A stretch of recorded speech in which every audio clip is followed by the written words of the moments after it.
रहे हैं आवाज इंडिया, देश की सबसे भरोसेमंद आवाज में हूं प्रीति। आइए एक नजर डालते हैं देश विदेश की 10 बड़ी खबरों पर।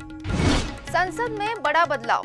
लोकसभा में आज राजनीति को शुद्ध करने वाला बड़ा कदम उठाने जा रहा है। गृह मंत्री अमित शाह 130वां संविधान संशोधन बिल पेश करेंगे।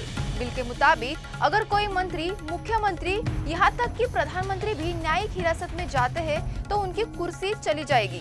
30 दिन तक जेल में रहने पर मंत्री पद से भी हटना पड़ेगा। बिल को संयुक्त संसदीय समिति को भेजा जाएगा। उम्मीद है कि हंगामा होगा, मगर सरकार इसे राजनीतिक सुचिता की दिशा में मील का पत्थर बता रही है। आज दिल्ली की सियासत का बड़ा दिन है। एनडीए उम्मीदवार के तौर पर महाराष्ट्र के राज्यपाल सीपी राधाकृष्णन उपराष्ट्रपति चुनाव के लिए नामांकन करेंगे। राज्यसभा सचिवालय में सुबह 11 बजे नामांकन होगा।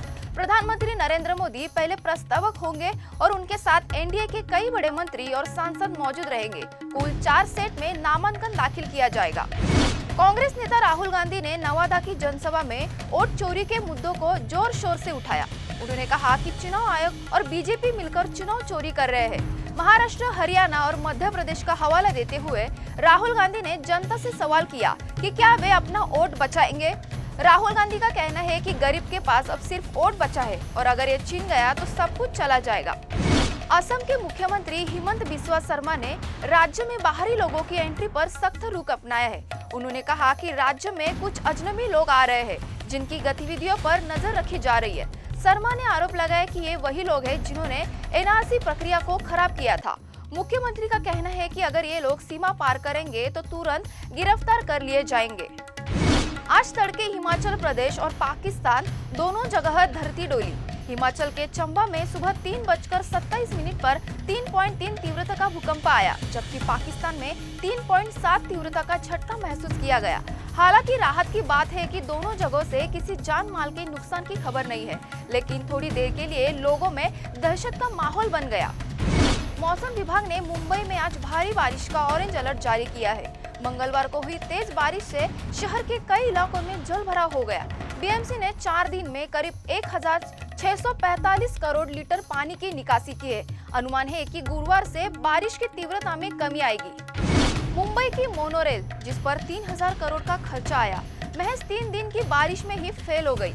मंगलवार शाम मैसूर कॉलोनी और भक्ति पार्क के बीच मोनोरेल अचानक रुक गई। अंदर अफरा तफरी मच गई। लोग घुटन से परेशान हो गए और कई यात्री बेहोश भी हो गए। घंटों की मशक्कत के बाद सभी को सुरक्षित बाहर निकाला गया। अब सवाल है कि इतनी बड़ी परियोजना अचानक से क्यों ठप हो गई। केंद्र सरकार ने ऑनलाइन गेमिंग पर सख्त कानून बनाने की तैयारी पूरी कर ली है। कैबिनेट ने ऑनलाइन गेमिंग संवर्धन और विनियमन विधेयक को मंजूरी दी है। इसके तहत पैसों से जुड़े ऑनलाइन गेम और उनके विज्ञापन पर पूरी तरह रोक लगेगी।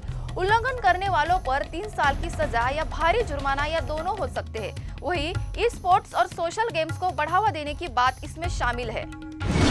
भारतीय वायुसेना की ताकत और बढ़ने वाली है। सरकार ने हिंदुस्तान एरोनॉटिक्स लिमिटेड से 97 LCA तेजस मार्क 1A लड़ाकू विमान खरीदने की मंजूरी दी है।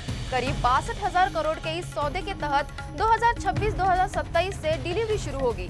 आने वाले 4 से 5 वर्षों में चरणबद्ध तरीके से ये विमान वायुसेना में शामिल होंगे। अमेरिकी वित्त मंत्री स्कॉट बेसेंट ने भारत पर बड़ा आरोप लगाया है।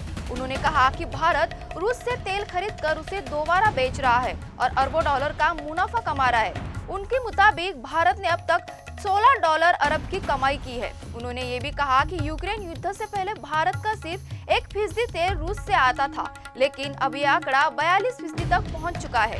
फिलहाल आवाज इंडिया में देश दुनिया की खबरों में इतना ही। जुड़े रहिए आवाज इंडिया के साथ। जल्द होगी आपसे फिर मुलाकात। तब तक के लिए नमस्कार।